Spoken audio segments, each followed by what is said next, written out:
नमस्कार, आप देख रहे हैं एनडीटीवी इंडिया और मैं हूं अनंत भट्ट। सवाल इंडिया का में सबसे पहले बात करेंगे दिल्ली शराब घोटाले की। शराब नीति घोटाले में सीबीआई ने दिल्ली के सीएम अरविंद केजरीवाल की कोर्ट से 5 दिन की कस्टडी मांगी है। इस पर राउज एवेन्यू कोर्ट थोड़ी देर में फैसला सुनाएगा। सीबीआई इस मामले में केजरीवाल को गिरफ्तार कर चुकी है। रिमांड में लेने के लिए सीबीआई ने राउज एवेन्यू कोर्ट में कई दलीलें रखी हैं। ये खबर आई कि सीबीआई ने यह दावा कर दिया कि अरविंद केजरीवाल ने मामले में सारा दारोमदार मनीष सिसोदिया पर मढ़ दिया है। इस पर अरविंद केजरीवाल ने खुद खड़े होकर आपत्ति जाहिर करते हुए कहा कि सीबीआई की तरफ से मीडिया में प्लांट किया जा रहा है कि मैंने सारा दोष सिसोदिया पर डाल दिया है। केजरीवाल ने कहा कि मैंने ऐसा कोई बयान नहीं दिया है। इस आपत्ति के बाद जज ने भी कहा कि अरविंद केजरीवाल ने ऐसा कोई बयान नहीं दिया है जैसा सीबीआई के वकील दावा कर रहे हैं। कस्टडी के लिए सीबीआई ने दलील दी है कि हमें केजरीवाल से हिरासत में पूछताछ की जरूरत है। सीबीआई का कहना है कि केजरीवाल कई सवालों के जवाब नहीं दे रहे हैं। तो अब निगाहें राउज एवेन्यू कोर्ट पर हैं और एक संभावित समय जो इस कस्टडी के फैसले को लेकर बताया जा रहा है, माना जा रहा है कि 4:30 बजे के आसपास कोर्ट से आदेश आ सकता है। सीबीआई ने 5 दिन की कस्टडी अरविंद केजरीवाल की मांगी है और कहा है कि कुछ ऐसे सवाल हैं जिनके जवाब तलाशना इस मामले में बेहद जरूरी है, लेकिन अरविंद केजरीवाल उन सवालों के जवाब नहीं दे रहे हैं। और इस बारे में हमने कुछ देर पहले कानून के कुछ जानकारों से बात की है, आपको सुनाते हैं उनका क्या कहना है। ये केस पिछले केस से डिफरेंट इसलिए है कि इस केस में प्राइवेट नेक्सस इंडिविजुअल्स का, सिविल सर्वेंट्स का, डेप्यूटी चीफ मिनिस्टर का और बाकी जो लिकर माफिया है उन लिकर माफिया का इन्वॉल्वमेंट और उनको लिकर लाइसेंस देना total disregard to the due process, rules, regulations और फुल पॉलिटिकल पैट्रोनेज जो वहां पर था, वो ऐसा सीबीआई कह रही है कि श्री अरविंद केजरीवाल जी का था।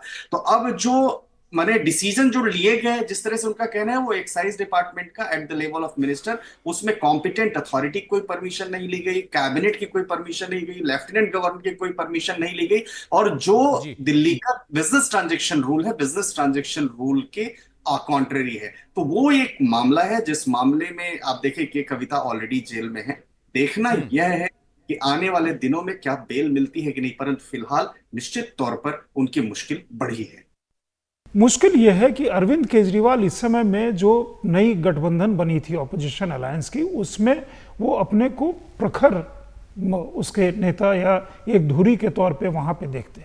अब क्या है कि लोकसभा चुनाव खत्म हो गए, अब कांग्रेस दिल्ली में भी आम आदमी पार्टी और दोनों आमने सामने होगी। तो यहाँ पे अगर केजरीवाल जाने के पहले ये कह रहे थे कि जेल से हम कैसे सरकार चलाएंगे, पहले 3 दिन आम आदमी पार्टी जब जेल गई थी तो वो कहे ऑर्डर आ गया, केजरीवाल जेल से चला रहे हैं। हाँ। तो ये चीजें कि शरीर वहां है, आत्मा यहाँ, ये चीज लोग को अब थोड़ी नागवार गुजरेगी। या आप जेल से हम दिल्ली सरकार चलाएंगे, ज्यादा दिन रह गए अगर केजरीवाल, मतलब जी अभी गुंजाइश नहीं लगती है उनको किसी तरह रिलीफ मिलने की। तो एक सवाल ये उठ करके आएगा कानूनी तौर पे भी और मतलब सामान्य सामाजिक या राजनीतिक तौर पे कि आखिर कितने दिन कोई जेल में रह करके मुख्यमंत्री बना रह सकता है। तो निगाहें राउज एवेन्यू कोर्ट पर हैं और हमारे 2 संवाददाता हमारे साथ जुड़ गए हैं। मुकेश सिंगर जो कोर्ट की प्रोसीडिंग्स को ट्रैक कर रहे हैं, लगातार इस मामले से जुड़ी तमाम जानकारियां आप तक पहुंचाते रहे हैं। इसके अलावा शरद शर्मा हमारे साथ जुड़ रहे हैं आम आदमी पार्टी के दफ्तर के बाहर से, क्योंकि इस मसले को लेकर सियासी हलचल भी होती रही है। लगातार सियासी तौर पर भी ये मामला गरमाया रहा है। सबसे पहले मैं मुकेश का ही रुख करना चाहूँगा। मुकेश, संभावित समय 4:30 बजे का है, क्या इसी के आसपास आदेश आ सकता है?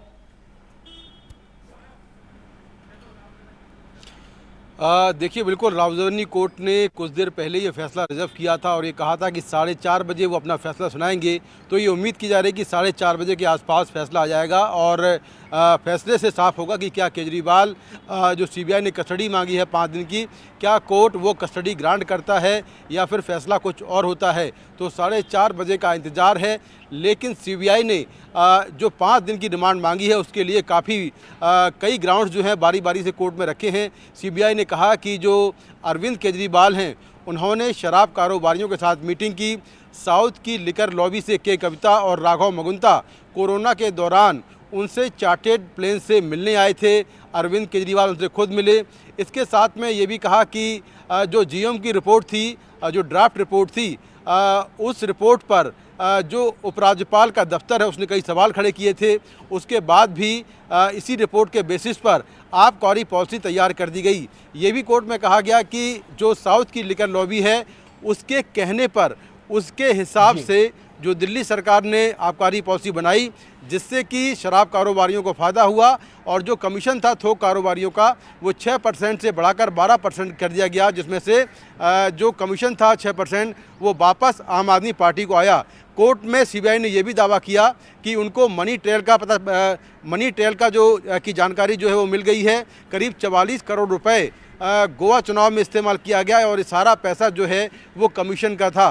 तो इस तरह से गंभीर आरोप लगाते हुए सीबीआई ने कोर्ट में जो उनकी रिमांड के ग्राउंड थे वो रखे और उसके बाद जो अरविंद केजरीवाल हैं उनकी तरफ से लगातार इस गिरफ्तारी का विरोध किया गया और फिर रिमांड जो मांगी जा रही थी उसका विरोध किया गया। ये कहा गया कि आखिर अभी इनको गिरफ्तारी की याद क्यों आई है, जब वो जमानत पर थे राउज एवेन्यू कोर्ट से। तो दोनों तरफ के दलीलें सुनने के बाद कोर्ट ने अपना फैसला रिजर्व कर लिया है और 4:30 बजे अब कोर्ट अब 2 बातें आपसे और जाननी है।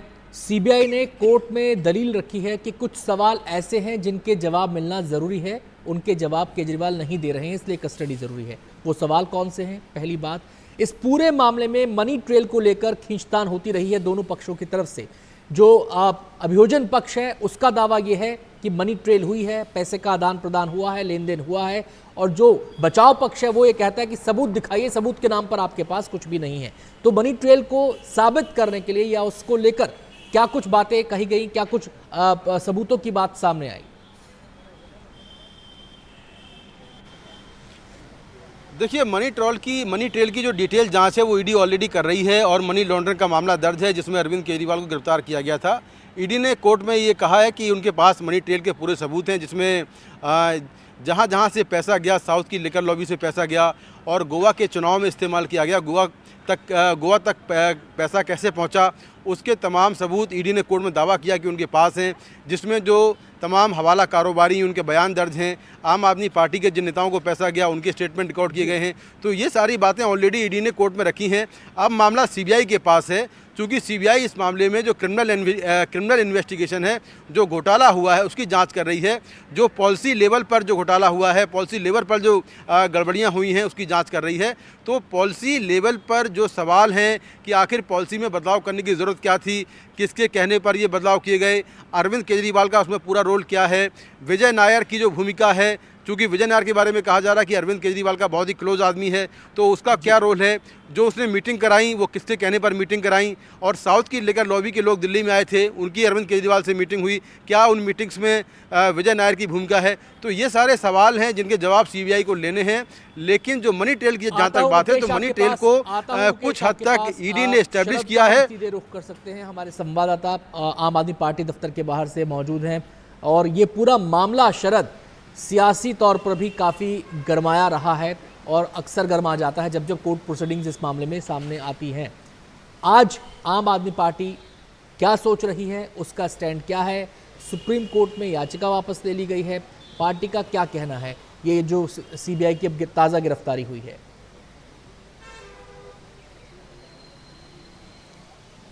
अनंत, 2 बातें हुई हैं। पहला, आम आदमी पार्टी को झटका लगा है। झटका इस सेंस में कि जहां आम आदमी पार्टी सिर्फ इस कोशिश में लगी हुई थी कि लोअर कोर्ट से उसको जमानत मिल चुकी है, अरविंद केजरीवाल को रेगुलर बेल मिल चुकी है, बस हाई कोर्ट ने रोक लगाई है, बस उसको अब जो है सुप्रीम कोर्ट के सामने चैलेंज करना है। और सुप्रीम कोर्ट ने भी कहा था कि जो प्रोसीजर हाई कोर्ट ने अपनाया है वो अनयूजुअल है, तो उस सब को जो है अब सुप्रीम कोर्ट में चैलेंज करना है और सिर्फ एक यही काम उनके पास रह गया था। लेकिन इसी बीच में सीबीआई ने अरेस्ट करके आम आदमी पार्टी को अरविंद केजरीवाल को झटका दिया। तो इसका मतलब यह है कि कितना भी कर लें कि तो महीने भर से पहले कम से कम इस केस के अंदर अगर जमानत की बात भी करें, ईडी के केस में जमानत मिलना मुश्किल होता है, सीबीआई में फिर भी आसान होता है, तो कितना भी कर लें 1 महीने तक तो इस केस में भी अब जमानत नहीं मिल पाएगी, यानी कि इतना समय और लगेगा। लेकिन दूसरा आम आदमी पार्टी को जो एक राहत मिली पॉलिटिकली वो ये थी कि जो कोर्ट में दावा किया गया सीबीआई की तरफ से कि सारा दोष जो है मनीष सिसोदिया पे डाल दिया गया है, जब अरविंद केजरीवाल ने इसको काउंटर किया और कहा कि मैंने ऐसा कुछ नहीं कहा है, सीबीआई गलत दावा कर रही है, तो जब जज ने ये कह दिया कि हाँ केजरीवाल जी मैंने पढ़ लिया है आपका बयान, आपने ऐसा कुछ नहीं कहा है, तो उससे जो सीबीआई को झटका लगा इस केस के अंदर, भले ही ये कोई बहुत ज़्यादा रिटर्न में नहीं होगा, इसका कोई बहुत ज़्यादा लंबा इम्प्लीकेशन इस फैसले में कहीं नहीं आएगा, लेकिन इससे आम आदमी पार्टी ये ज़रूर एस्टेब्लिश करने की कोशिश करेगी कि जैसे ये गलत दावा कर रही थी सीबीआई और जज ने वहीं पर कहा कि गलत दावा किया गया है, तो और भी दावे जो हैं जो सीबीआई गलत कर रही है, ये आम आदमी पार्टी प्रोजेक्ट करने की कोशिश करेगी। तो ये दो बातें जो हैं आज आम आदमी पार्टी के नजरिए से पॉलिटिकल नैरेटिव तय करने का स्कोप आम आदमी पार्टी को यहां पर मिला। आज जो स्टेटमेंट, जो टिप्पणी कोर्ट की तरफ से हुई है सिसोदिया को लेकर, केजरीवाल के बयान को लेकर, बहुत बहुत शुक्रिया शरद आपका हमसे बातचीत करने के लिए। लेकिन मुकेश हमारे साथ बने हुए हैं क्योंकि मुकेश से एक और खबर पर हमें जानकारी लेनी है। लेकिन पहले खबर आपको हम बता दें, इस बीच केजरीवाल ने आपको बताया सुप्रीम कोर्ट से अपनी याचिका वापस ले ली है। केजरीवाल के वकील अभिषेक मनु सिंघवी ने कहा है कि हाई कोर्ट का फैसला आ चुका है और सीबीआई ने भी अब गिरफ्तार कर लिया है, इसलिए हम याचिका वापस लेना चाहते हैं, हमें दोबारा नई याचिका दाखिल करने की आज़ादी दी जाए। अब केजरीवाल नए आधारों पर हाई कोर्ट के फैसले को फिर से चुनौती देंगे। ईडी ने भी याचिका वापस लेने पर आपत्ति नहीं जताई है। इसके बाद सुप्रीम कोर्ट ने याचिका वापस लेने और 25 जून के दिल्ली हाई कोर्ट के फैसले के खिलाफ नई याचिका दाखिल करने की इजाजत दे दी है। सीधे हम मुकेश का रुख करेंगे। मुकेश, आखिर याचिका वापस लेने का फैसला क्यों किया आम आदमी पार्टी ने? कि पहले ये था कि सुप्रीम कोर्ट में सुनवाई होनी है, वहां पर चैलेंज किया जाएगा, लेकिन अब फैसला वापस ले लिया।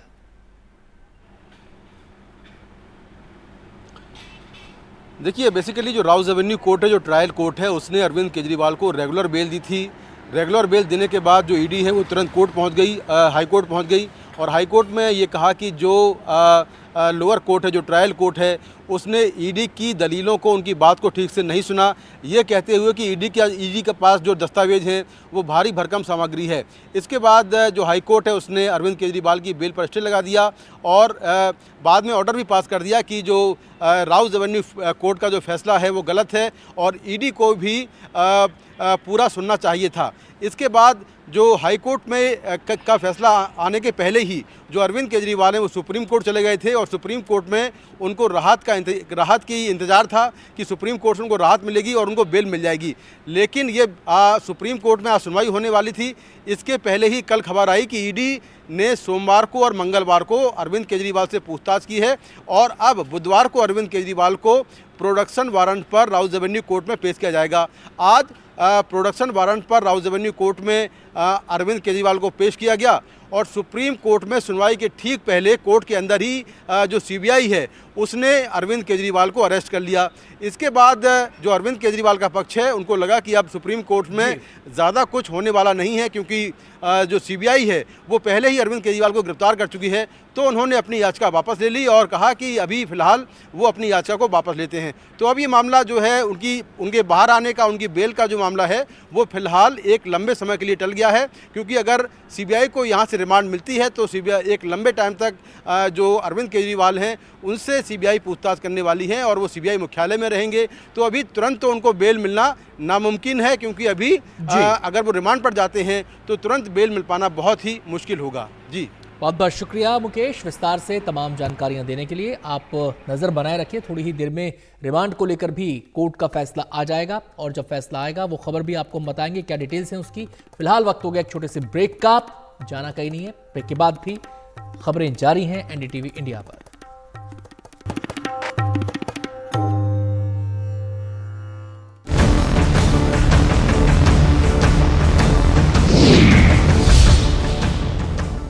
ओम बिरला एक बार फिर लोकसभा स्पीकर बन गए हैं। वोटिंग प्रक्रिया में ओम बिरला को लोकसभा स्पीकर के तौर पर चुना गया। ओम बिरला को ध्वनि मत से लोकसभा का स्पीकर चुना गया। विपक्ष ने मत विभाजन की मांग ही नहीं की। इस चुनाव के बाद पीएम नरेंद्र मोदी और सदन में विपक्ष के नेता राहुल गांधी ने उनसे हाथ मिलाया और बधाई दी। इसके बाद पीएम मोदी और राहुल गांधी ने लोकसभा स्पीकर ओम बिरला को आसन तक ले जाकर कुर्सी पर बैठाया।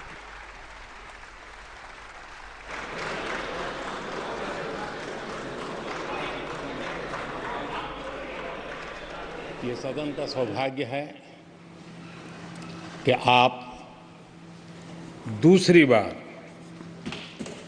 इस आसन पर विराजमान हो रहे हैं। आपको और इस पूरे सदन को मेरी तरफ से मैं बहुत बहुत बधाई देता हूं।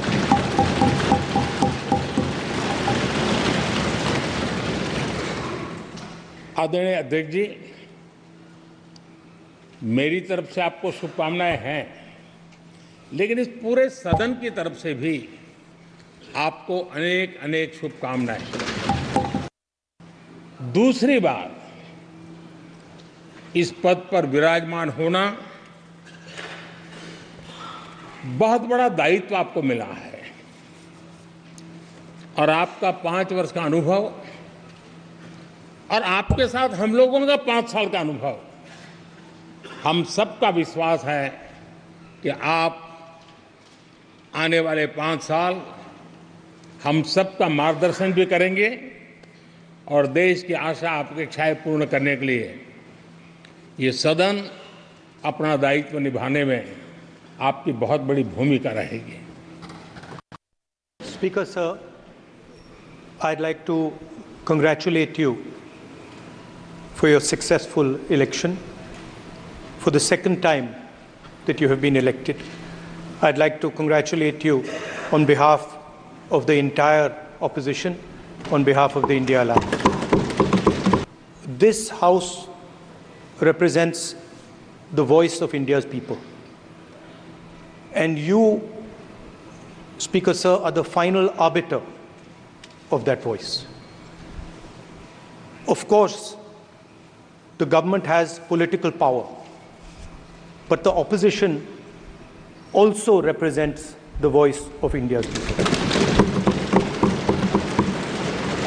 And this time, the opposition represents significantly more voice of the Indian people than it did last time. जिस पद पर आप बैठे हैं, इससे बहुत गौरवशाली परंपराएं जुड़ी हुई हैं और हम सब यही मानते हैं कि बिना भेदभाव के आगे बढ़ेगा और लोकसभा के अध्यक्ष के रूप में आप हर सांसद और हर दल को बराबरी का मौका और सम्मान देंगे। निष्पक्षता इस महान पद की महान जिम्मेदारी है। आप लोकतांत्रिक न्याय के मुख्य न्यायाधीश की तरह बैठे हैं। हम सबकी आपसे अपेक्षा है कि किसी भी जनप्रतिनिधि की आवाज दबाई न जाए। लोकसभा में नेता विपक्ष के तौर पर आज राहुल गांधी का पहला दिन था। पिछले काफी समय से पैंट और टी शर्ट में नजर आ रहे राहुल गांधी आज पजामा कुर्ता पहने नजर आए। साथ ही आज ओम बिरला के लोकसभा अध्यक्ष चुने जाने के बाद राहुल गांधी ने उन्हें बधाई दी और पीएम मोदी से हाथ भी मिलाया। कल कांग्रेस अध्यक्ष मल्लिकार्जुन खड़गे के घर हुई इंडिया ब्लॉक की बैठक में राहुल गांधी के नेता विपक्ष बनने पर फैसला हुआ था। इसके बाद सोनिया गांधी ने प्रोटेम स्पीकर को चिट्ठी लिखकर राहुल गांधी को लोकसभा में नेता विपक्ष बनाए जाने की जानकारी दी।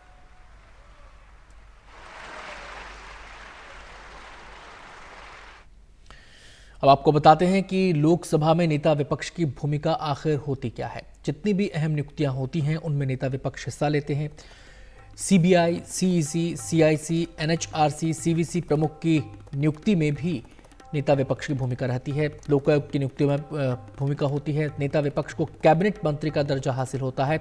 संसद में दफ्तर और स्टाफ मिलेगा। 10 साल से खाली था नेता विपक्ष का पद।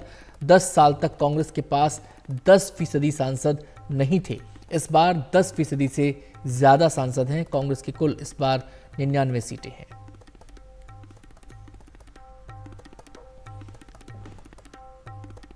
बना दिया विपक्ष में। मैं राहुल गांधी उनको बधाई देता हूं एलओपी बनने के लिए, और हम सब विपक्ष के लोग मिलकर के काम करेंगे, सत्ता पक्ष से जवाब मांगेंगे।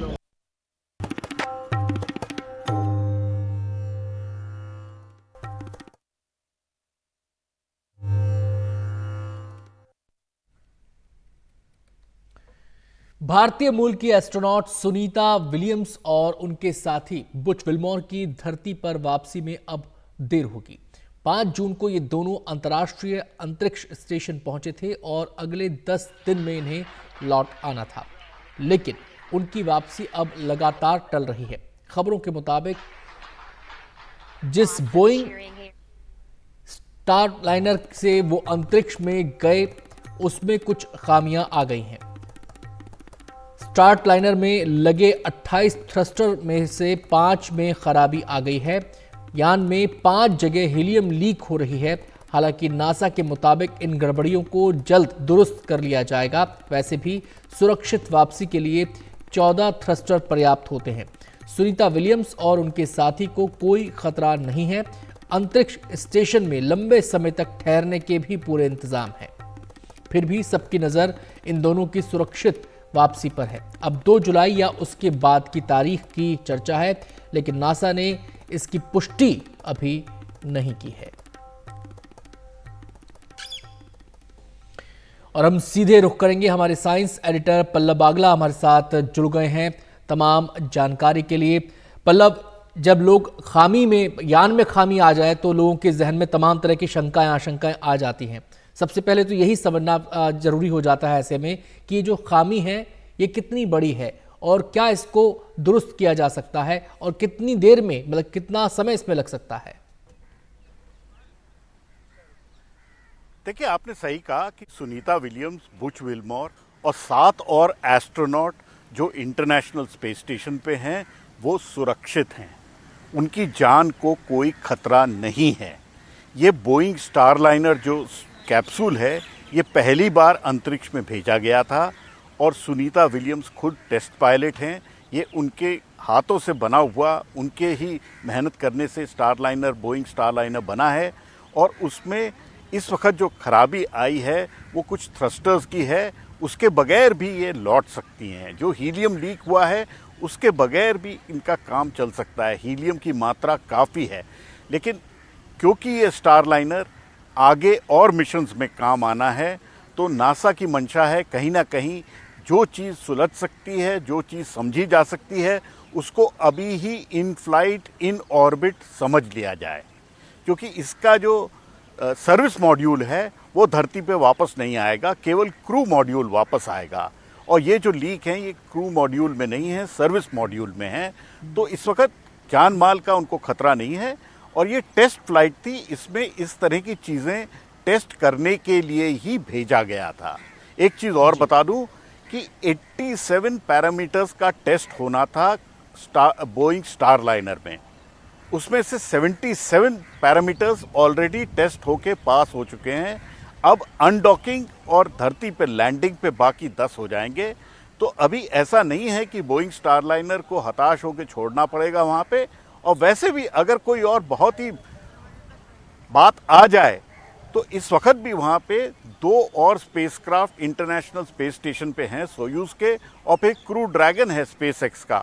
तो ऐसा कभी भी नहीं होगा कि सुनीता विलियम्स और बुच विल्मोर को वहाँ पे छोड़ दिया जाए और अंतरिक्ष से वो वापस ना आ पाएं। वो अंतरिक्ष से सुरक्षित जरूर वापस आएंगे, ऐसा नासा का भी मानना है और बाकी विशेषज्ञों का भी यही मानना है। तो बुच विल्मोर और सुनीता विलियम्स, खासकर सुनीता विलियम्स जो भारतीय मूल की हैं, वो अंतरिक्ष में सुरक्षित हैं और अंतरिक्ष स्पेस स्टेशन पे उनका काम जारी है। अब सवाल ये है कि अगर खामियां इतनी बड़ी नहीं है, उन खामियों को लेकर चिंता का वैसी कोई बात नहीं है, तो फिर कोई डेट लाइन तय क्यों नहीं कर पा रहा है नासा?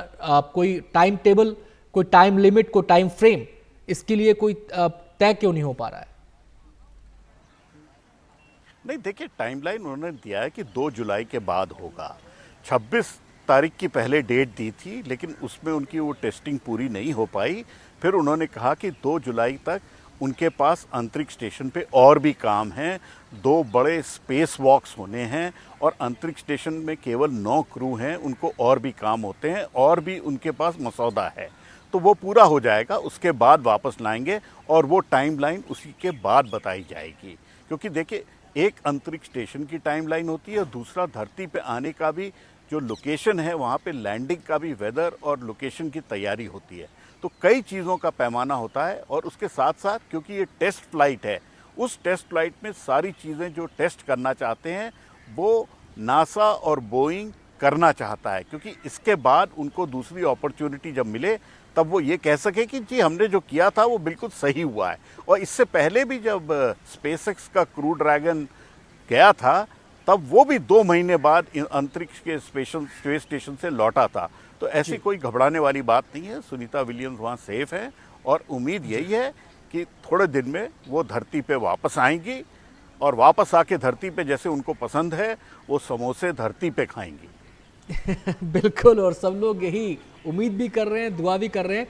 लेकिन पल्लव, एक सवाल लोगों के जहन में जो इस साइंस के बारे में ज़्यादा विस्तार से नहीं जानते हैं, जो केवल टीवी पर देखकर खुश होते हैं और जो हवा में उड़ते हुए वो देखते हैं, गुरुत्वाकर्षण के बिना वो हमारे एस्ट्रोनॉट्स को देखते हैं, उनके जहन में सवाल ये हो सकता है कि गए तो आप 10 दिन के लिए थे, लेकिन अब ये टाइम स्पैन जो है आपका बढ़ रहा है, तो इसमें किसी किस्म की शारीरिक दिक्कतें, किसी किस्म की मानसिक परेशानियां, तो इसके लिए वहां पर कैसे उनको तैयार किया जाता है, कैसे उनकी ट्रेनिंग होती है? तो ये क्योंकि ये सिचुएशंस भी लेकर चली जाती हैं जब ट्रेनिंग की जाती है इनकी। बिल्कुल साहब, देखिए सुनीता विलियम्स खुद एक वेटरन एस्ट्रोनॉट हैं। उनके पास अंतरिक्ष में रहने का पहले रिकॉर्ड था। 300 दिन से ज़्यादा वो अंतरिक्ष में रह चुकी हैं, तो उनके पास बहुत क्षमता है। टेस्ट पायलट हैं और देखिए, शी इज़ 59 years old.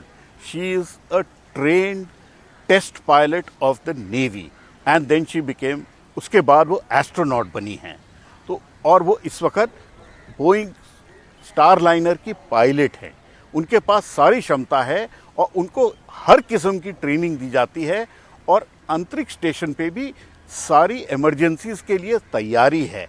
ऐसा नहीं है, देखिए 25 साल से लोग अंतरिक्ष स्टेशन पे कंटिन्यूअसली रह रहे हैं, तो ऐसा नहीं है कि लोगों को एक्सपीरियंस नहीं है, सारी चीज़ों का एक्सपीरियंस है और ज़रूर वापस आएंगे। ऐसे कोई घबराने और डरने की बात नहीं है। जी, एक चीज़ और है, जब आप इतने बड़े मिशन पर अपने एस्ट्रोनॉट्स को भेजते हैं और तमाम तरह के वहाँ पे उनको एक्सपेरिमेंट्स करने हैं, तमाम तरह के वहाँ पर उनको चेकअप्स करने हैं, तो ये लोग सोचते हैं कि प्लान ए पे काम हो रहा है तो प्लान बी भी इसके लिए कोई ना कोई ज़रूर होगा।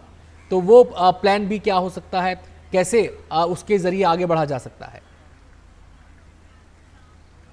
देखिए, अगर बोइंग स्टारलाइनर ऐसी हालत में होता है कि वो वापस नहीं आ सकता है, तो उसमें प्लान बी में यह है कि स्पेसएक्स का क्रू ड्रैगन या सोयूज का जो स्पेसक्राफ्ट है उससे उनको धरती पे लाया जा सकता है। तो प्लान बी भी है, प्लान सी भी है।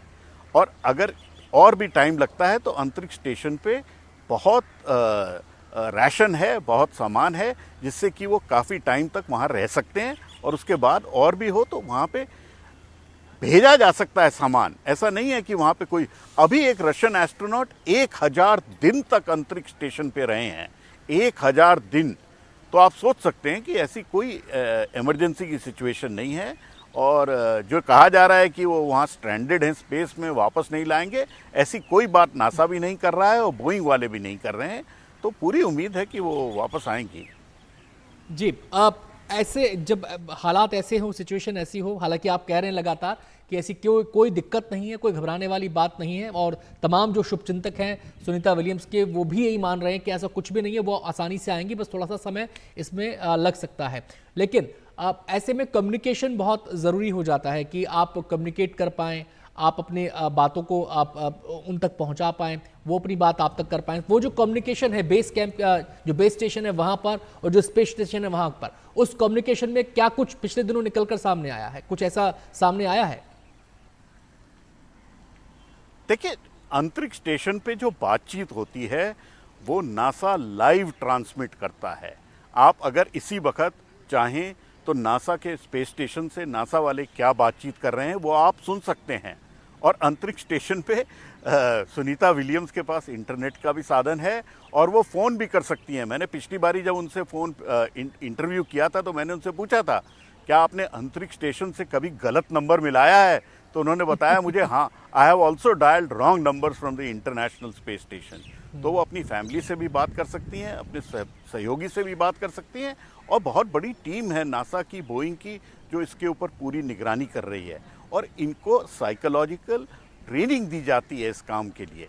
तो ऐसे भी कोई घबराने की ज़रूरत नहीं है। मैं आपको कई बारी बोल रहा हूँ, इस वक्त जो एक भारतवर्ष में बन रहा है हिसाब कि वो वहाँ फंस गई हैं, वापस नहीं आएंगी, ऐसा नहीं है। वो वापस ज़रूर आएंगी और अच्छे तरीके से आएंगी। इसके कई प्लान ए, प्लान बी है और प्लान सी भी डेवलप हो सकता है।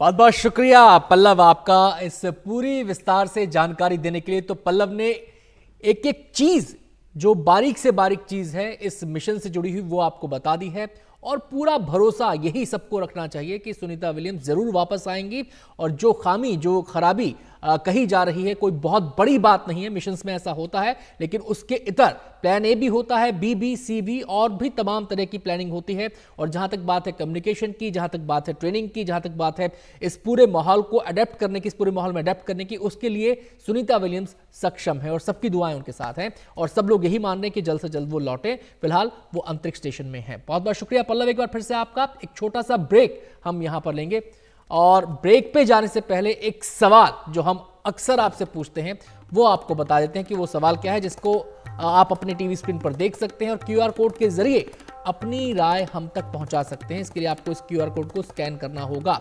सवाल यह है, क्या सुचारू ढंग से चलेगी 18वीं लोकसभा की कार्यवाही? तो बस स्कैन कीजिए इस क्यूआर कोड को जो आपके टीवी स्क्रीन पर दिखाई दे रहा है और अपना जवाब हम तक भेज दीजिए।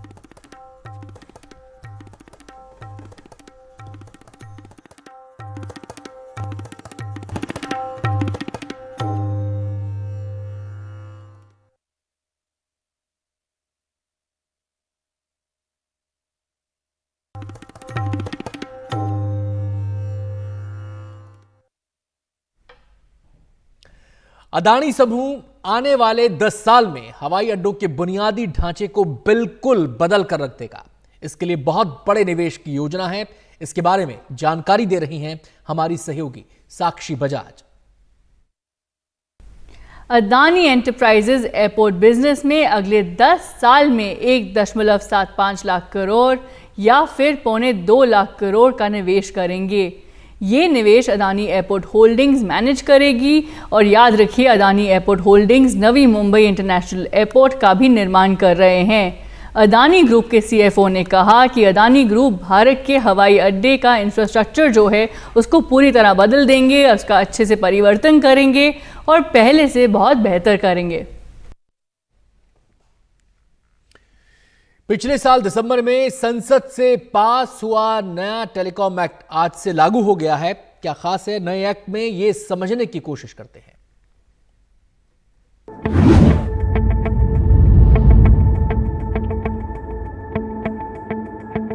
आज से नया टेलीकॉम एक्ट लागू हो गया है। ये पिछले साल दिसंबर में संसद में पास हुआ था।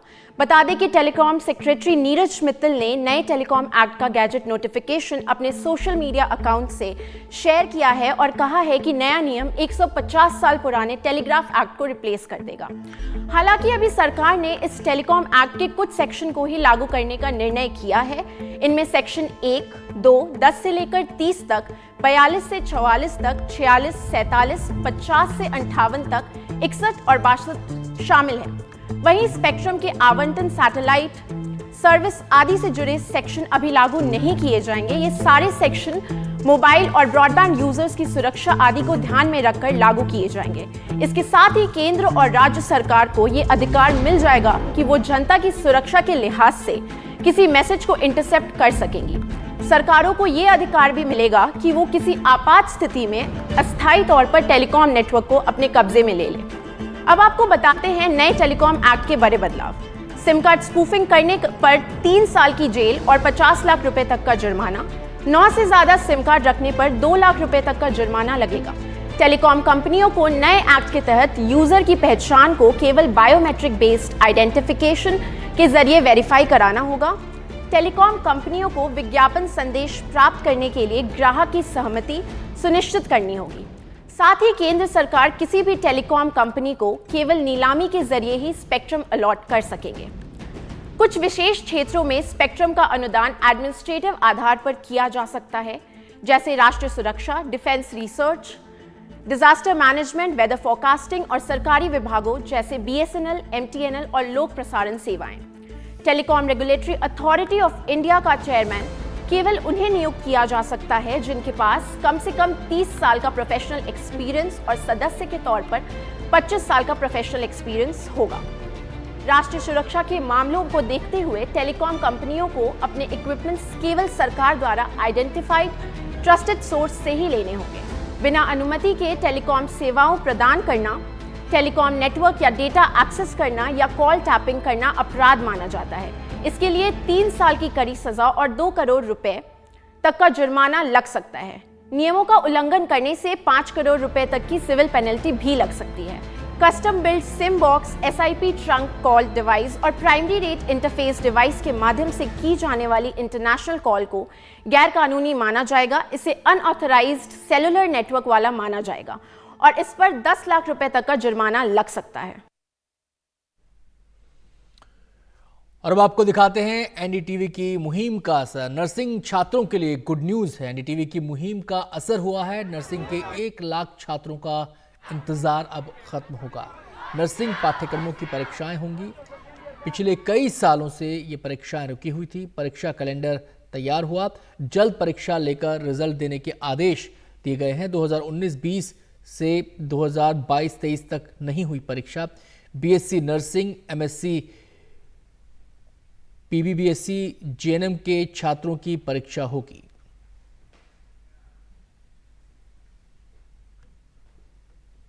तो उप मुख्यमंत्री हैं जिनके पास शिक्षा का विभाग है, उन्होंने मंत्रालय में एक समीक्षा बैठक ली थी तमाम अधिकारियों के साथ, और उसके बाद जो तय हुआ है वो ये कि GNM और ANM कोर्स के 2020-21 और 2021-22 के 25,000 से अधिक छात्रों की परीक्षाएं अक्टूबर में होंगी, अक्टूबर तक पूरी करा ली जाएंगी, और जो सप्लीमेंट्री परीक्षाएं हैं वो जुलाई अंत तक ही पूरी कर ली जाएंगी। आज इसका संभवतः जो मेडिकल यूनिवर्सिटी है वहाँ पर इसका कैलेंडर जारी कर देगी। और साथ ही BSc नर्सिंग, MSc PBBSc साल 2019-20 के 20,000, 2020-21 के 30,000 और 2021-22 के 10,000 और साथ ही 2022-23 के 10,000 छात्र ऐसे हैं जिनकी परीक्षाएं इस नर्सिंग घोटाले की वजह से प्रभावित हुई थीं। आज कैलेंडर जारी हो जाएगा और संभवतः उनकी परीक्षाएं हो जाएंगी। लेकिन देखिए अपने आप में कितना दुर्भाग्यपूर्ण मामला है। जब इस मामले का खुलासा हमने किया था, लगभग 2 सालों से लगातार हम इस खबर को प्रमुखता से दिखा रहे हैं। आप सोचिए, मध्य प्रदेश वो राज्य बन गया जहां पर जो निदेशक चिकित्सा शिक्षा थे यानी डायरेक्टर मेडिकल एजुकेशन, वही 3 कमरों के कॉलेज में अपना नर्सिंग कॉलेज चला रहे थे और वहां से 4 बैच निकल चुके थे। क्योंकि लगातार हमारी खबरों के बाद इसमें हाईकोर्ट ने संज्ञान लिया, हाईकोर्ट में मामला गया। एक लॉ के स्टूडेंट है विशाल बघेल और एक NSUI के कार्यकर्ता हैं, वो इसको कोर्ट की चौहद्दी पर लेकर गए हमारी खबरों के बाद, और उसके बाद इसमें CBI की जांच शुरू हुई। लेकिन उसके बाद CBI के अफसर जो जांच कर रहे थे उन पर भी मामला दर्ज हो गया रिश्वत देकर कुछ कॉलेजों को उपयुक्त करार देने के मामले में। और आज हालत यह है कि 2 CBI के अधिकारी बर्खास्त हो चुके हैं और कुछ पर कार्रवाई चल रही है। अभी भी ये मामला कोर्ट में ही है। फिर से कमेटी बनाई गई है, वो इन कॉलेजों को जिनको सूटेबल की कैटेगरी में डाला गया था, रिश्वत लेकर ऐसे आरोप लगे थे, उनकी दोबारा से जांच हो रही है। क्योंकि कई कॉलेज हैं 3 कमरों में चल रहे हैं, कहीं शेड में चल रहा है। और हुआ ये है कि जब से व्यापम का दाग लगा है तो मध्य प्रदेश एक तरह से ये एक कह लीजिए धर्मशाला बन गया है कि जहां पर इस तरह की परीक्षाएं कि आप कॉलेज नहीं आइए और परीक्षा दे दीजिए, आपको डिग्री मिल जाएगी, आपको डिप्लोमा मिल जाएगा, और इसी की वजह से इस तरह की चीज़ें यहाँ फली फूली हैं। लेकिन अब उम्मीद करते हैं कि कम से कम इस घोटाले के भी खुलासे के बाद इस पर अब एक लगाम लगेगी और इस तरह के घोटाले बंद होंगे और कम से कम छात्रों के साथ अन्याय नहीं होगा। और उन छात्रों को भी सोचना चाहिए कि अगर कोई कॉलेज बिना पढ़ाए लिखाए आपको कोई डिग्री या डिप्लोमा दे रहा है तो वहां आप दाखिला न लें।